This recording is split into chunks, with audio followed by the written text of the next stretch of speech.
Kita niya na, first bite. Second bite na pala.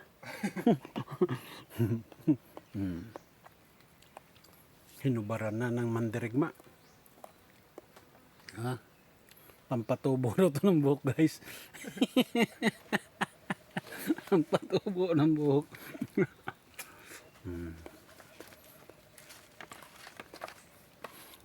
Napakasarap ng dragon fruit, guys, pag yung hinog na siya talaga sa puno. Wala kang mararamdaman na asim-asim, talagang matamis.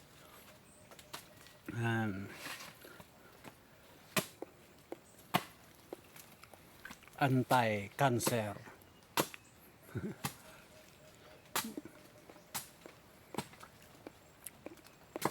Yung balat pang araw nito, hinahalo pa daw to sa pagkain. Yung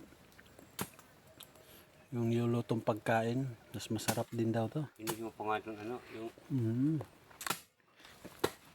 Okay guys, hanggang dito na lang. Bye bye.